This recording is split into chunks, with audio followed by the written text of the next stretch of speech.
요새 부모님들은 잘 모르겠는데요. 제가 아이고 학생이었을 때 부모님들이 저희들에게 꼭 하던 말씀이 있습니다. 뭐라고 얘기하시냐면 학교 가면 친구 잘 사귀라고, 아무나 사귀지 말고 좋은 친구를 사귀라고 얘기하십니다. 왜냐하면 친구가 대단히 중요하기 때문입니다. 친구를 어떻게 만나냐에 따라서 인생이 변할 수도 있기 때문이죠.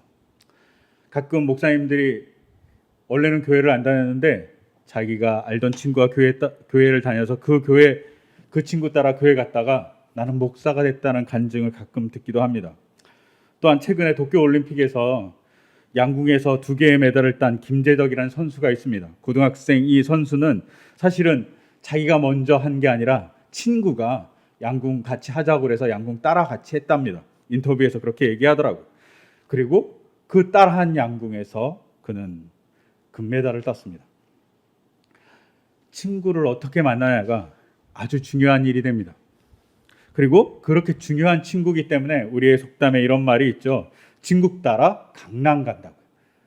좋은 친구를 만나면 강남을 간다는 겁니다. 이 강남은 서울에 있는 강남이 아니라 중국 양쯔강 이남 지역을 강남이라고 얘기합니다. 이 말, 즉 친구를 만나면 친구가 너무 좋으면 우리나라가 아니라 중국의 강남까지 간다는 말입니다. 누구를 만나냐가 정말 중요하죠. 그리고 누구를 만나냐가 중요한 것 중에 가장 큰 것은 친구도 있지만 저는 결혼인 것 같기도 합니다.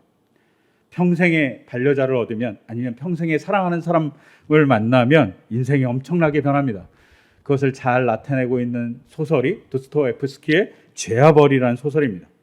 이 죄와 벌이라는 소설의 주인공인 라스콜리노프라는 이 사람이 있습니다. 이 사람은 어떤 생각을 갖고 있었냐면 자기가 가장 괜찮은 일반적인 그리고 자기가 인정하는 삶은 아름답고 부유하고 고상하고 지식 있고 훌륭하고 멋지고 위대하고 거룩하고 존경스러운 삶이어야지 사람다운 삶이라고 생각했습니다. 그리고 그 외의 사람, 가난하고 추악하고 허름하고 누추한 삶을 살아가는 사람들은 다른 사람, 심지어는 그는 벌레라고 얘기했습니다. 그래서 자기가 돈이 없었을 때 전당포에 자기 시계를 맡기고 돈을 빌렸던 그 전당포의 노파,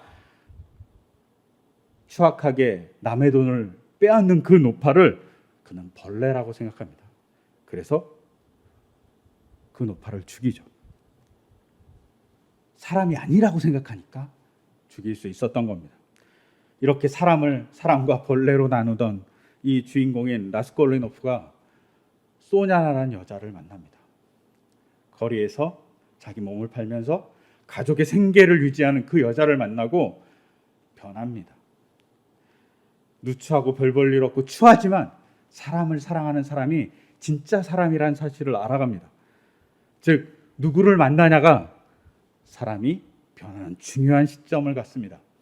그리고 이 소설을 쓴 도스토옙스키 또한 엄청난 변화를 겪었던 사람입니다. 도스토옙스키가 젊은 시절에 농노 해방을 위해서 일을 했습니다.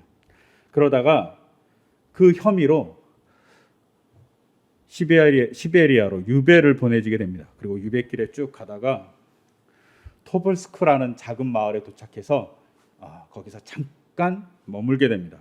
이 마을은 유배지로 넘어가는 경계 지점에 있습니다. 그래서 여기를 넘어가면 죽음과 같은 시간이 온다고 생각했습니다. 근데 이 토벌스크라는 이 마을에 2명의 여자가 있었습니다.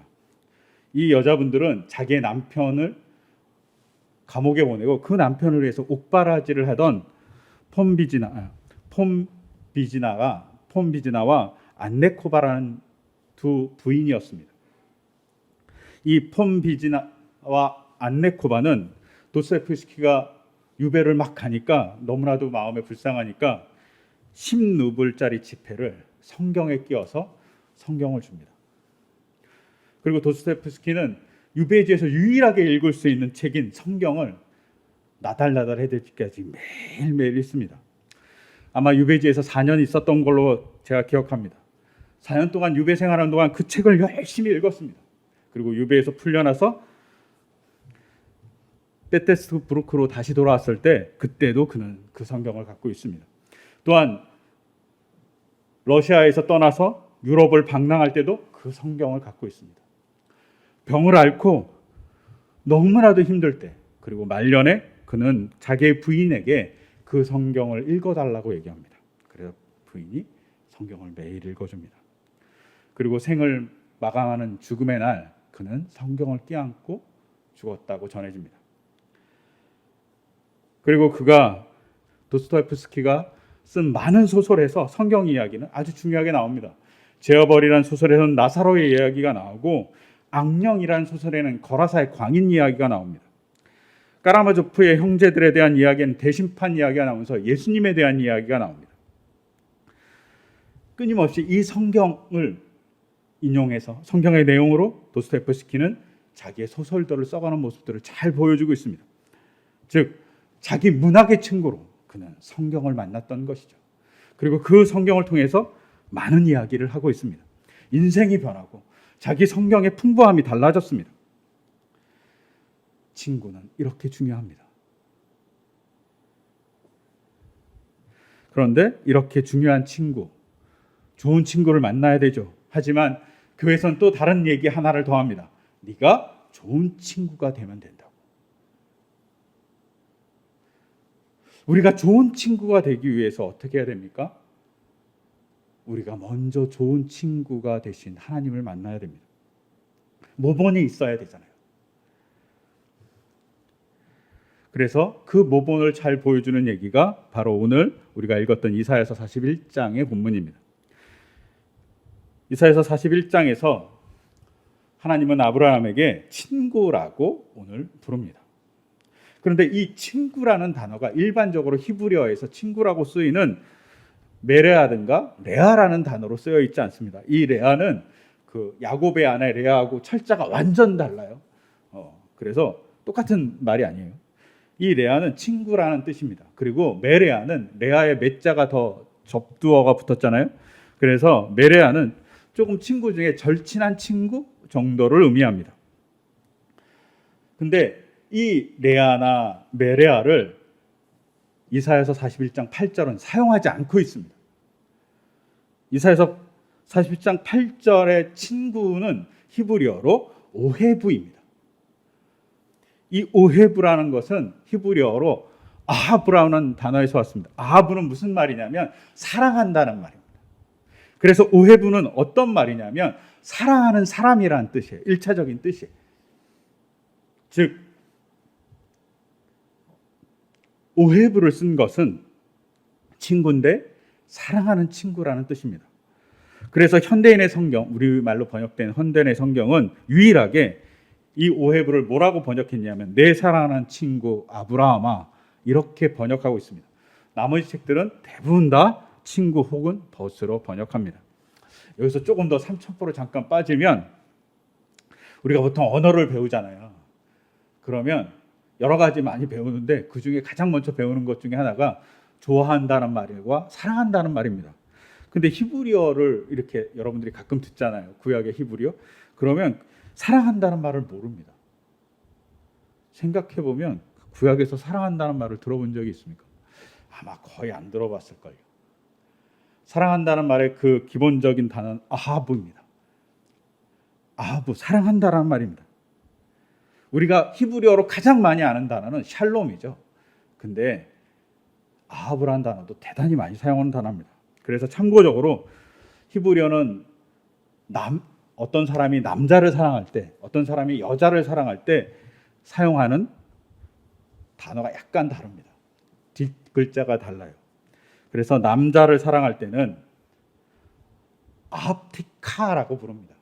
그리고 여자를 사랑할 때는 아합티크라고 부릅니다. 내가 당신을 사랑합니다 할 때 여자는 아합티크, 남자를 사랑할 때는 아합티카라고 부르는 거죠. 이렇게 사랑한다는 말로 얘기하고 있는 친구가 바로 이사야서 41장 8절에 나오는 단어입니다.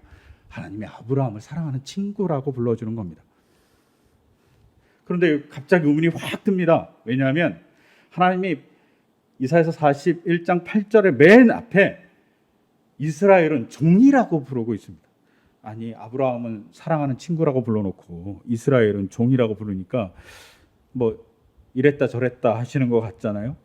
근데 여기서의 종은 우리가 생각하는 그런 종의 개념이 아닙니다. 단어는 되게 똑같은 단어이지만 이 종은 하나님의 입장에서 부르는 종이에요. 인간에서의 입장에서 보는 건 우리가 진짜 일반적으로 보는 종과 같습니다. 근데 주인의 입장에서 종이라고 그리고 사랑하는 친구라고 부를 때는 어떤 의미의 분위기를 갖냐면 그 주인이 보호해주고 안전을 보장해주는 사람이라는 뜻입니다. 즉 이스라엘을 종이라고 부르고 아브라함을 친구라고 부르는 것은 내가 너무나도 사랑해서 내가 보호하고 안전을 보장해 줄 사람이라고 아브라함 혹은 아브라함의 자손을 바라보고 있다고 보시면 좋습니다. 그리고 그것을 실행하시는 분이 누굽니까? 바로 오늘 읽었던 요한복음 15장에 나오는 예수님입니다. 오늘 본문에 보시면 15장 13절에 사람이 자기 친구를 위하여 자기 목숨을 내놓는 것보다 더 큰 사랑은 없다라고 하십니다. 그러면서 15절 후반절부터 16절 상반절까지 뭐라고 되어 있냐면 나는 너희를 친구라고 불렀다. 내가 아버지에게서 들은 모든 것을 너희에게 알려주었기 때문이다 라고 얘기합니다. 친구라고 불렀다고요. 예수님이 제자들을 향해서 너는 내 부하야. 내가 하나님 거 다 알려줬잖아. 내가 다 가르쳐줬잖아. 그러니까 너는 내 말만 들어 라고 얘기하지 않고 하나님 걸 다 알려줬어. 그런데 너희는 다 알려줬기 때문에 내 친구야 라고 부른다고 얘기합니다. 그리고 친구로서 예수님은 가장 큰 사랑을 보여줍니다. 친구로서 가장 큰 사랑이 13절에 자기 목숨을 내놓는 거라고 얘기했는데 친구의 안전, 인간이란 친구의 안전, 인간을 죄로부터 보호하기 위해서 자신을 죽음에 내놓으신 분, 십자가에 내놓으신 분이 예수님인 겁니다. 즉 예수님이 친구야 라고 이렇게 부르는 것, 하나님이 아브라함에게 내 친구야 라고 부르는 건 내가 죽기까지 사랑하는 친구야 라고 불러주는 겁니다. 친구는 단순히 그냥 친한 사람이라고 부르는 게 아닙니다. 사랑해서 내 목숨까지 내놓은 내 친구야, 내 버치야, 내 동무야 라고 부르는 겁니다. 이런 의미가 계속 발전해서 왔는지는 모르지만 영어에 프렌드라는 친구라는 의미의 단어가 있습니다. 근데 이 프렌드라는 이 단어는 사실은 게르만어에서 왔다고 그래요. 그리고 앞에 있는 세자 FRI, 프리라는 이 단어는 게르만어에서 사랑한다라는 뜻이래요. 즉 친구는 사랑하는 사람이라는 뜻이라고 합니다. 즉 하나님이 우리를 친구라고 부르는 것, 예수님이 제자들을 향해서 친구라고 부르는 건 사랑하는 사람, 그것도 내가 내 목숨까지 아끼지 않고 사랑하는 사람이라고 부르는 것입니다. 그리고 저 개인적으로는 이 친구라는 단어보단 사실은 개역개정은 이 친구를 다르게 번역하고 있습니다. 뭐라고 번역하냐면 벗이라고 번역하고 있습니다. 이게 오해부를 개역개정 성경에서 모두 벗이라고 번역하지는 않았어요. 그런데 그래도 여기서 이사야서를 번역하신 분은 벗이라고 계속 오해부를 번역합니다. 정말 공들여서 번역했다고 생각합니다. 친구라는 이 단어는 한문이잖아요. 그래서 가깝게 오래 사귄 사람이라는 뜻을 갖고 있습니다. 근데 벗은 그 유래를 찾아보니 다양한 얘기가 있었지만 그 중에 하나가 더불어라는 단어에서 왔다는 겁니다. 그래서 더불어를 이렇게 축약해요. 그래서 덥이 됐습니다. 근데 덥이 됐는데 이 덥이 너무 발음하기 어려우니까 디귿과 비읍이 도치가 됩니다. 그래서 비읍이 초성이 되고 디귿이 받침, 종성이 됩니다. 그래서 벗이 됩니다. 그런데 디귿이 발음하기 어려우니까 받침으로 시옷으로 바뀌어버립니다. 그래서 벗이 됐다고 얘기합니다. 그리고 이 벗은 무슨 뜻이냐? 더불어 살아왔고 지금 살고 있고 살아가야 될 사람이라는 뜻입니다. 나의 벗 아브라함이라는 말은 내가 벗으로 옛날부터 계속 너랑 같이 살아왔어. 라는 말이고, 지금 같이 살고 있어, 더불어. 그리고 미래도 더불어 계속 살아갈 나의 벗이여, 나의 동무여 라고 불러주는 이야기 같습니다. 그리고 그 벗으로서의 역할을 잘 나타내기 위해서 하나님이 어떻게 합니까? 아브라함이 갈대아 우르에 나올 때 너는 갈대아 우르에서 나가갖고 가나안 땅에 가라고 얘기하지 않고 하나님이 끊임없이 그와 같이 가십니다.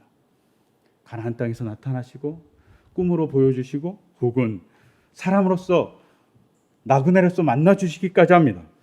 그 말은 하나님이 아브라함과 더불어 같이 계속 있었다는 것을 의미합니다.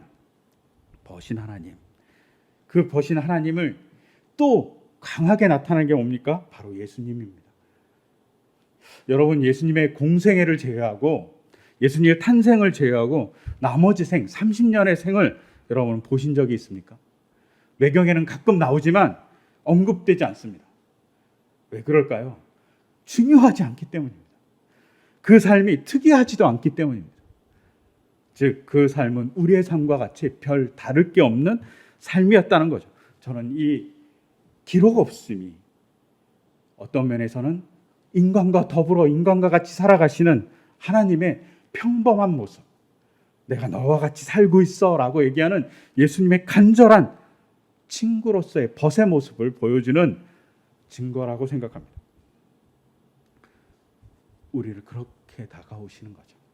벗으로서 더불어 살아가시는 분이 바로 하나님, 예수님, 그리고 우리의 말할 수 없는 아픔에 통곡하시는 성령님이십니다. 근데 여기서 조금 더 봐서 우리가 친구와의 관계에서 좋은 걸 뭐라고 얘기합니까? 우정이 많다고 얘기합니다. 그래서 그 우정, 정자를 빼고 우는 벗우자입니다. 한문의 벗우자는 오른손과 왼손이 서로 맞잡은 것을 의미한다고 합니다. 즉, 친구가 서로 손을 맞잡고 걸어가는 것을 의미한다고 얘기해요. 아니면 맞잡고 일하는 것을 의미한다고 합니다. 하나님과 인간이 우정을 갖는다는 것은 하나님이 인간의 손을 맞잡고 하나님의 나라의 일을 인간과 더불어서 하신다는 의미를 갖고 있지 않을까 생각합니다. 또한 정말 안타깝게도 친구라는 말, 그 유사어 중에 개인적으로 가장 안타까운 말이 하나 있습니다. 그거는 바로 동무입니다. 원래 친구 따라 강남 간다는 이 속담은 원래는 동무 따라 강남 간다라는 말이었다고 합니다. 그런데 동무라는 말이 북한에서 많이 사용하는 말이었기 때문에 의도적으로 삭제되고 친구로 변했다고 얘기합니다. 안타깝죠. 하지만 우리가 동무라는 말을 사용하는 흔적들이 있습니다. 어깨동무, 길동무, 글동무 이런 말로 우리는 사용합니다. 동무라는 말은 같이 있는 사람, 같이 일하는 사람, 혹은 같이 모여서 웃고 즐기는 사람이라는 뜻이랍니다. 즉, 하나님이 우리를 동무라고 생각하는 것이죠. 그리고 같이 있고 같이 일하고 같이 즐거움을 나누는 대상으로 우리를 보고 있다는 것이죠. 그래서 하나님의 인간을 벗이라고 부릅니다. 예수님은 제자들을 향해서 나의 벗이라고 부릅니다. 저희 아내 윤목사랑 저희가 열심히 보는 드라마가 하나 있습니다. 그게 슬기로운 의사생활입니다. 지난 주간 이 드라마에서 두 친구 이야기가 나왔습니다. 한 친구가 간암에 걸렸습니다. 그리고 가족 중에 간을 기증해 줄 사람이 없는 겁니다. 그래서 그 친구 한 명이 기증해 주기로 한 겁니다. 그리고 그 기증하는 친구가 정말 친구인지 확인하는 작업들이 막 나오더라고요. 되게 복잡하구나. 가족이 아니면 기증하는 게 대단히 어렵구나. 그리고 절친인 것을 증명해야 됩니다. 막 증명하는 얘기들이 쭉 나오고 그러다가 맨 마지막에 간암을 수술할 의사와 이 두 친구가 대화를 하는 내용이 나옵니다. 의사가 이렇게 물어봅니다. 간을 기증하는 친구한테 왜 간을 기증하십니까? 이렇게 물어봤습니다. 그러자 간을 기증하는 친구가 이렇게 얘기합니다. 이 친구가 없으면 제가 누구하고 놀아요? 말년에 같이 놀 사람이 없고 심심해서 어떻게 살아요? 이 친구만 생각하면 간을 절대 기증하지 않았죠 라고 얘기합니다. 그래서 그 이야기를 듣고 의사가 뭐라고 얘기하냐면 기증할 이유가 충분하다고 얘기합니다.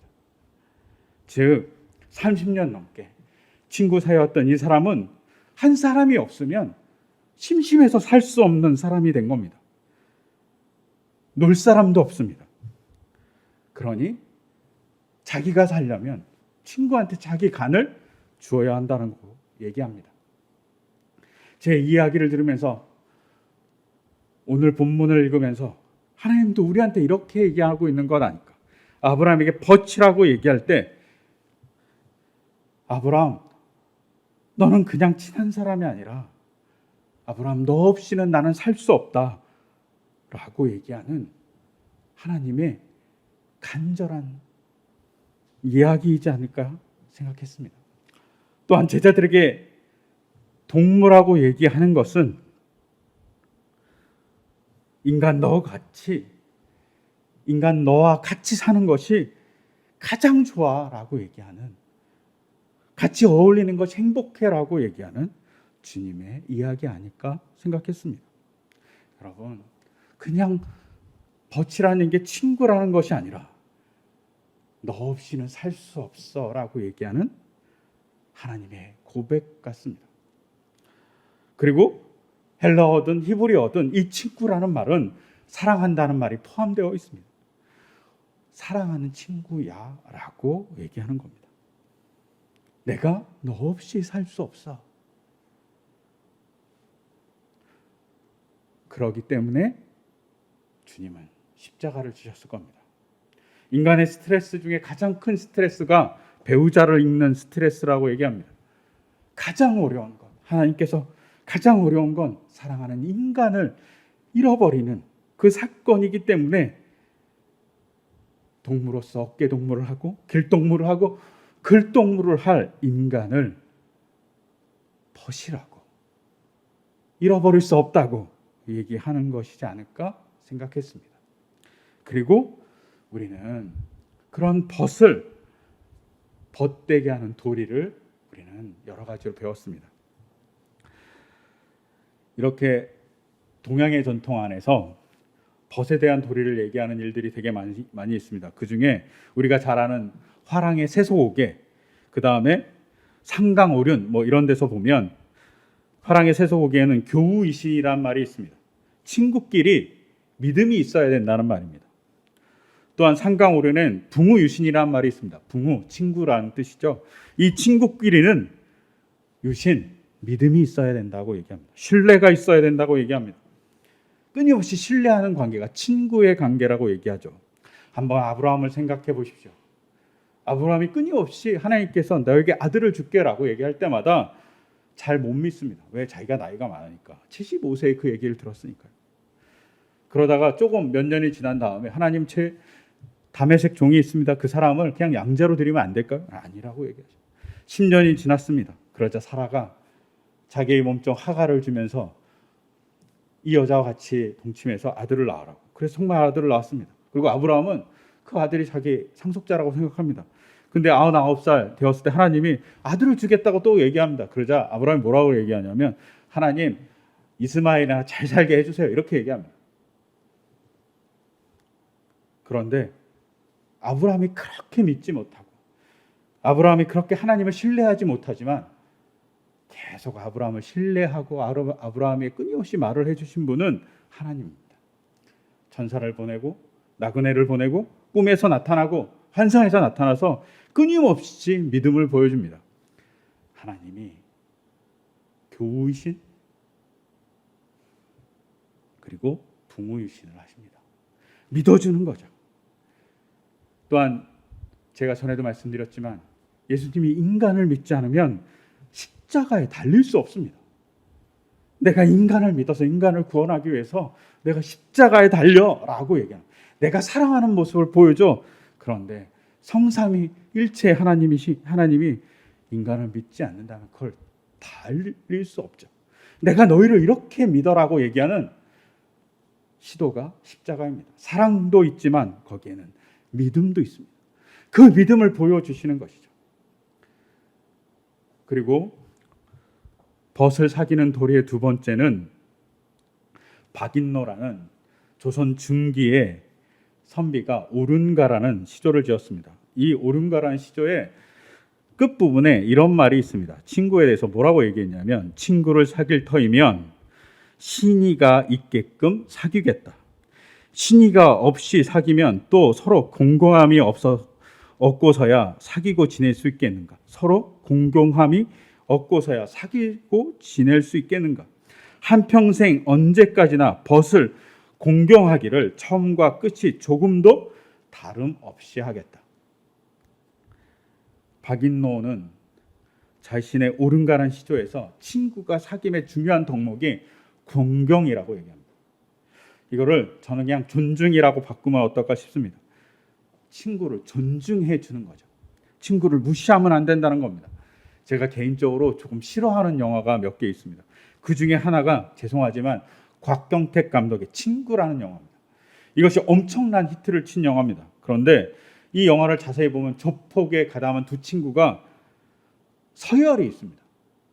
그런데 조폭에 가담하지 않고 공부 잘하는 친구는 동경의 대상입니다. 아니, 공부 잘하는 건 동경의 대상이고 조폭 라인에서 조폭 두목과 자기 친구가 약간 자기 밑인데 그 밑에 있는 친구는 꼭 친구로서 대하지 않습니다. 부하 같이 대합니다. 서열을 정하죠. 존중해 주지 않습니다. 존중해 주는 것이 친구를 사귐의 도리라고 얘기합니다. 하나님이 인간을 존중해 줍니다. 어떻게 존중해 줄까요? 인간을 처음 만들었을 때 아담에게 시킨 일이 뭐냐면 창조물에게 이름을 정하는 거였습니다. 하나님의 아담이 막 이름을 정합니다. 뭐 새라고 정하기도 하고 뭐 고래라고 정하기도 했겠죠. 그런데 그 이름을 보고 하나님이 야, 너 이름 잘못 정했어. 다시 정해. 뭐 이렇게 얘기하지는 않았을 것 같습니다. 인간은 이 이름을 정하는 것을 존중해 줍니다. 그것을 대표적으로 알 수 있는 게 뭡니까? 자기 아내 하와를 정할 때입니다. 그 자기 아내 이름 하와는 타락 이후에 정합니다. 그런데 그것을 받아들여 주십니다. 아내 이름을 하와라고 얘기하는 것을 거부하지 않으십니다. 인간을 존중해 주죠. 또한 출애굽 때 모세가 출애굽 열심히 하고 있는데 시내산에 와서 이스라엘 백성이 금송아지를 만들어서 하나님을 분노하게 만듭니다. 그래서 하나님이 모세에게 뭐라고 그러냐면 이 백성 다 죽여버리겠다고, 멸하겠다고 얘기합니다. 그러자 모세가 하나님 그러시면 안 된다고, 하나님의 이름에 그 행위가 적당하지 않다고 얘기합니다. 하나님이 이 백성에게 재앙을 내리면 온 땅에 비웃음이 될 거라고 얘기하며 그러지 말라 달라고 부탁합니다. 이게 뭐 모세가 하나님보다 똑똑하고 잘나서 마음이 넓어서 그런 게 아니라 그 말은 모세의 말을 존중해 주시는 하나님의 모습이 있습니다. 인간을 사랑하는 모습이 있습니다. 자기의 친구로 인간을 생각할 때 인간의 이야기를 존중해 주신 하나님이 계십니다. 또한 벗의 도리 중 세 번째는 붕우책선이라고 얘기합니다. 붕우책선이라는 이 얘기는 어떤 뜻이냐면 친구가 착한 일을 하도록 서로 권면하고 충고하는 것을 책선이라고 얘기합니다. 좋은 친구는 친구가 잘못된 선택을 할 때는 좋은 충고를 해주고 도와주는 것이라고 얘기합니다. 하나님 우리의 친구로서, 우리의 벗으로서, 우리의 동무로서 끊임없이 구약은 예언자를 보내주시고 그 예언자를 통해서 말한 말씀을 성경으로 기록하게 하시고 서기관들이 그걸 기록해서 끊임없이 읽게 만들어 주셨습니다. 하나님이 끊임없이 이야기하는 거죠. 친구로서. 예수님은 어떻게 합니까? 예수님이 오셔서 한 일이 뭡니까? 성경에 기록된 많은 부분은 예수님이 말씀한 거예요. 어떻게 살아야 되는지. 심지어 예수님은 어떻게 살아야 되는지 자기가 스스로 보여주죠. 친구로서 좋은 길을 가도록 인도해 주시는 모습, 그것이 바로 하나님, 예수님, 또 성령님은 우리를 위해서 말할 수 없는 탄식으로 기도하십니다. 또한 네 번째 벗의 도리는 정의라고 얘기합니다. 이 정의라는 게 우리가 얘기하는 그 저스티스가 아니고 이 정의는 정의가 도타와야 한다 이런 말에서 나온 말입니다. 이 정의는 무슨 뜻이냐면 우리가 초코파이에 써 있는 정이에요. 따스한 거. 누군가에게 정이 많아서 같이 나눠주는 거예요. 친구에게는 그렇게 정을 나눠야 된다고, 정이 도타와야 된다고 얘기하는 겁니다. 즉 우리가 누군가에게 기독교적으로 얘기하면 커피 한 잔 마시고 싶은 사람, 좋은 것 먹으면 나누고 싶은 사람, 가끔 만나서 이야기하고 싶은 사람, 이런 나눔을 얘기합니다. 이렇게 나누라는 거죠. 그런데 주님은 인간과 친해지기 위해서 어떻게 합니까? 인간의 모습으로 와서 인간과 이야기하십니다. 그것이 바로 하나님의 정의 나눔입니다. 그리고 예수를 통해서 혹은 꿈을 통해서 상상을 통해서 과학을 통해서 끊임없이 우리에게 얘기하시는 분, 그분이 바로 하나님이십니다. 그리고 예수님이십니다. 여러분, 아브라함을 벗이라고 부르신 건 네가 없으면 내가 살 수 없다라고 얘기하시는 하나님의 외침입니다. 예수님이 십자가에 달려서 친구를 위해서 생명을 놓는 것은 네가 없으면 살 수 없어. 베드로가 없으면 살 수 없어. 요한이 없으면 살 수 없어. 이스라엘 백성, 죄 많은 인간들이 살 수 없으면 내가 살 수 없어 라고 얘기하는 예수님의 외침입니다. 성령님이 말할 수 없는 탄식으로 얘기하는 것, 인간이 있어야지만 나도 산다라고 얘기하는 사랑의 기도입니다. 우리에게 그렇게 얘기하신다는 거죠. 우리에게 벗이라고 얘기하시는 이유고, 벗의 도리를 위해서 열심히 일하시는 성삼위 일체 하나님의 이야기가 성경 안에 가득합니다. 그러면서 더불어 이야기하십니다. 그렇게 좋은 벗, 그 벗이 너도 되어야 한다고. 좋은 벗을 사기라고도 얘기하지만 네가 좋은 벗이 되라고. 내가 그랬듯이 너도 좋은 벗이 되라고. 그리고 그 좋은 벗은 더불어 살아가기 위해서 몸부림치는 사람이라고 얘기합니다. 여러분, 우리가 주님의 벗 때문에 감사하고 그 사랑함에 기뻐하고 그리고 그것 때문에 감격하는 삶을 살기를 소망합니다. 그리고 우리도 누군가에게 그런 감격을 주는 벗이 되기를, 저도 잘 못합니다. 그런데 그런 벗이 되기를 간절히 소망합니다. 이 시간 그 소망을 담아서 제가 기도드리겠습니다. 하나님 아버지, 주님의 벗됨을 아브라함을 통해서, 제자들을 통해서 보게 됩니다. 그 벗이 더불어서 그 동무가 같이 어깨 동무하고 길동무 되기 위해서 오심을 바라봅니다. 그리고 주님이 너 없으면 살 수 없다고 얘기하는 간절한 외침으로 사랑하는 나의 벗이여, 사랑하는 나의 동무여라고 부르시는 주님의 음성을 듣게 됩니다. 주님, 그 음성을 우리가 매일 내 삶에서 듣게 하시고 주님의 벗됨으로 감격하고 사랑받음으로 즐거운 삶을 살아갈 수 있도록 주님 인도하여 주시옵소서. 더불어 우리도 주님을 닮아 좋은 벗 되기를 간절히 소망합니다. 이 소망을 담아 이 모든 것 주 예수 그리스도 이름으로 기도드립니다. 아멘.